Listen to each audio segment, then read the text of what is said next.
Tuwing parang nakakakuha na ng kalamangan ng Russia sa gulo na to, bigla na lang naglalabas ng mga hindi inaasahan mga bagong diskarte ang Ukraine. Ang mga bagong ideya ang talagang poso ng kanilang paraan ng laban na hindi pantay-pantay, na pinapahirapan ng tuloy-tuloy ang mga sundalong Ruso, mga kagamitan at mga pasilidad ng logistics sa likod ng kanilang linya. Noong Nobyembre, nagbigay ng malakas na suntok ang Ukraine laban sa Russia gamit ang isang bagong sandatang mapamahala sa kamatayan na nagdulot ng kaguluhan sa likod ng mga linya ng kaaway. Ang sandatang ito ay isang sasakyang panghimpapawid na walang tripulante na nagbibigay daan sa mga operator ng Ukraine na tumbukin ang mga gitnang bahagi ng larangan ng laban, mga lugar na hindi nila maabot noon. Ang bagong sasakyang panghimpapawid na to ay tinatawag na FP2 at ayon sa mga ulat ng United 24 Media, ito ay nilikha ng Firepoint, ang parehong koponan ng mga inhinyero na gumawa rin ng Flamingo missile na ginagamit ng mga puwersa ng Ukraine para sa mga malalayong pag-atake laban sa Russia. Habang ang Flamingo ay dinisenyo para magdala ng mga ulo ng bala na mas mabigat ng marami kesa sa iba pang mga malalayong sasakyang walang tripulante na ginamit ng Ukraine, ang FP2 naman ay ginawa para maghatid ng katulad na lakas ng apoy na nakatuon sa mga target na nasa likod ng mga linya ng harap na hindi pa nababanggaan ng Ukraine noon. Magkomento ng numero 1 kung sumusuporta ka sa Ukraine, numero 2 kung sumusuporta ka sa Russia, o numero 3 kung mahal mo ang kapayapaan. Ayon sa United 24 Media, ang FP2 ay makakarga ng bigat na hanggang 105 kilogramo, nakatumbas ng 10 hanggang 20 beses na mas malakas na kapangyarihang sumisira kaysa sa karaniwang mga sasakyang walang tripulante na first-person view o FPV. Lumilipad ang FP2 sa bilis na hanggang 180 kilometro kada oras na pinapatakbo ng isang motor na dekuryente na may mga baterya ng lithium-ion para sa hanggang 10 minutong oras ng paglipad at may kasamang kamera na infrared para sa mga operasyon sa gabi. Ibig sabihin nito, ang FP2 ay ginawa para sirain ang mga target na mas mabigat kaysa sa mga tangke o mga sasakyang panlaban na may panlaban. Kinumpirma rin ng Security Service ng Ukraine o SBU na ginamit na ang FP2 para tumbukin ang mga posisyon ng logistics ng Ruso, mga node ng koordinasyon ng supply at mga lugar ng pag-deploy ng mga sundalo. Isa pang malaking kalamangan ng FP2 laban sa mga malapitang sasakyang walang tripulante na inilalabas ng mga puwersa ng Ukraine ay ang saklaw ng operasyon nito na hanggang mga 200 kilometro. Dahil dito, mas maraming opsyon sa taktika ang mayroon ang mga commander ng Ukraine, hindi na nahihigpitan ng maikling saklaw ng mga FPV na nagbibigay daan sa kanila na magdulot ng malalang pinsala sa mga linya ng harap at kahit sumibol ng malalim sa mga posisyon akala ng Russia ay ligtas. Nakakaintriga. Ang 200 kilometrong saklaw ng FP2 ay parang isang pagbaba mula sa 1,200 kilometro ng bersyon ng FP1. Nagawa rin ng Firepoint para bigyan ng Ukraine ng karagdagang paraan para sa mga direktang pag-atake sa teritoryo ng Russia. Ang palitan na to sa saklaw ay nagbibigay daan sa FP2 na magdala ng mga ulo ng bala na mas mabigat ng marami kesa sa FP1. Ang FP2 ay nagdadala lamang ng 250 na kilogramo ng karga na nakatuon sa mataas na bilis na 250 kilometro kada oras para sa mga malalim na pag-atake. Mahalaga, may maraming pagpipilian na ngayon ang Ukraine.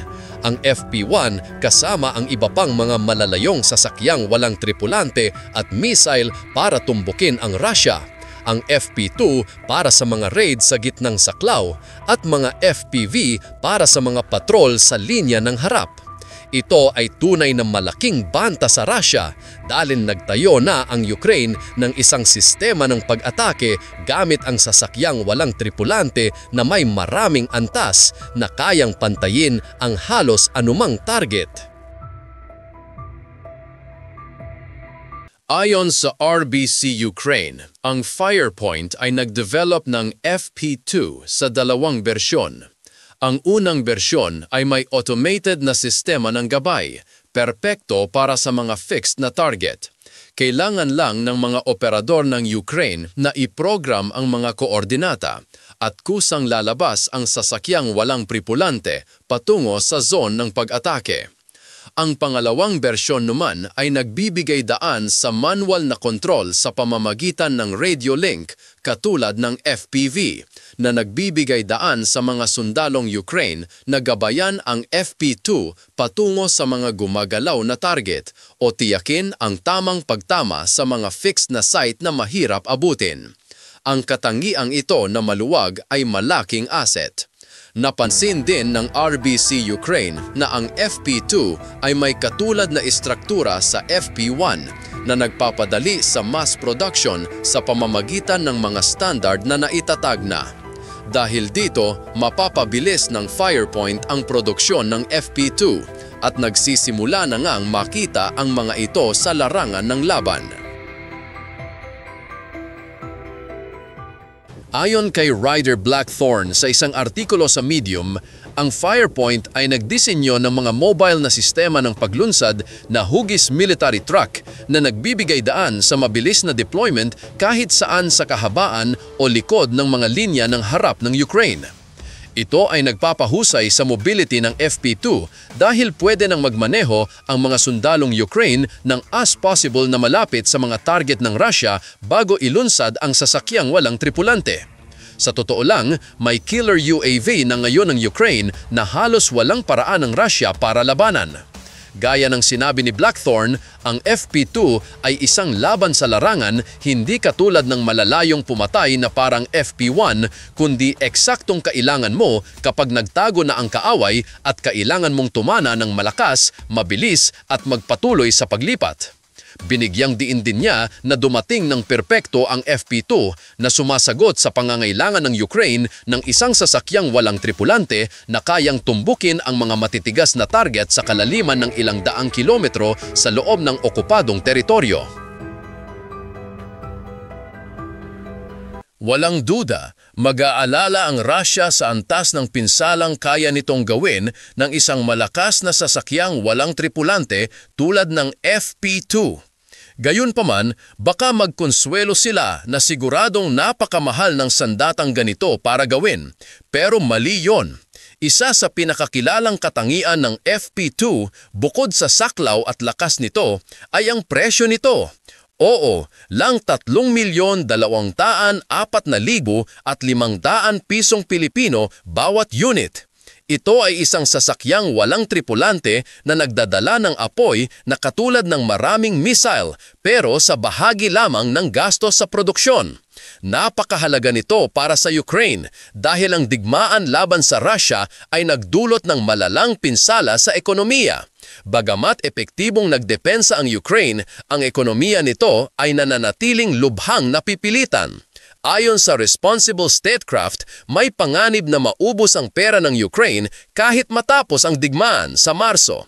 At para balansehin ang budget nito noong 2026, maaaring kailangang bawasan ng 80% ang gastos sa militar para makatipid ng 2,418 bilyong Pilipino. May iba pang mungkahi na pinag-iisipan tulad ng paggamit ng European Union ng mga frozen na asset ng Russia para magbigay ng hanggang 9,292 bilyon pisong Pilipino sa mga loan para sa Ukraine sa mga darating na taon, bagaman hindi pa tiyak ang plano na to. Ang pag-develop ng isang sasakyang walang tripulante tulad ng FP2, mura pero napaka-epektibo, ay mahalaga para sa Ukraine upang bawasan ang gastos sa depensa sa gitna ng mga pressure sa buong bansa sa pera. Sa kabilang banda, habang nakikinabang ang Ukraine sa paggawa ng mga sandatang mura pero malakas, ang Russia naman ay nagdurusa ng malalang pinsala. Ayon kay David Kirichenko ng Lowy Institute, ang mga murang sasakyang walang tripulante ng Ukraine ay nagdulot ng napakalaking pinsala sa pera ng Russia. Halimbawa, ang Spiderweb campaign kung saan gumamit ang mga puwersa ng Ukraine ng mga low-cost na FPV para tumbukin ang mga airfield ng Russia na nagdulot ng tinatayang 413 bilyong pinsong Pilipino na pinsala at nagpantay ng hanggang 1/4 ng fleet ng strategic bomber ng kalaban. Bawat FPV ay nagkakahalaga ng mga 23,600 pisong Pilipino, pero ang pinsalang dulot nito ay umabot sa bilyon-bilyong dolyar. Sinabi ni Kirichenko, mga sasakyang walang tripulante na nagkakahalaga ng ilang daang dolyar na inilunsad mula sa malayo ay nagkakahalaga ng bilyon-bilyon sa Russia. Maaaring gayahin ng mga kalaban na may mas malaking yaman ang mga inobasyon ng Kyiv sa hinaharap. Sa kasalukuyan, harapin pa rin ng Russia ang isang Ukraine na kayang magdulot ng milyong-milyon kahit bilyong-bilyong pisong Pilipino na pinsala gamit ang mga sasakyang walang tripulante na nagkakahalaga lamang ng ilang libong pisong Pilipino para gawin. Napakahalaga ng cost effectiveness nito para sa Ukraine, lalo na habang nahihirapan din ang Russia sa sarili nitong problema sa ekonomiya. Naglagay na si Pangulong Putin ng daan-daan bilyong pisong Pilipino sa tinatawag niyang Special Military Operation na nagdadala ng ekonomiya ng Russia sa bingi ng pagbagsak. Binalaan ng Russian Economy Minister na si Maxim Reshetnikov na mahihirapan ng Moscow na panatilihin ang kasalukuyang antas ng gastos sa digmaan dahil nagpapakita ng pagbagsak ang ekonomiya at may panganib ng resesyon. Samantala, pwede nang gamitin ng Ukraine ang mga sandatang tulad ng FP2 para patuloy na sirain ang mga high-value na asset ng militar ng Russia sa bahagi lamang ng gastos na nagiiwan sa Moscow na hindi makakabalik ng mga nawala sa lalong madaling panahon. Isa pang kapansin-pansing aspeto ng FP2 ay ang kakayahang tumbukin ang mga target ng Russia sa gabi ng kasing epektibo ng araw. Ayon sa United 24 Media, nagsimula ng gamitin ng mga puwersa ng Ukraine ang bagong sasakyang walang tripulante na to para maghasik ng kaguluhan sa likod ng mga linya ng Russia.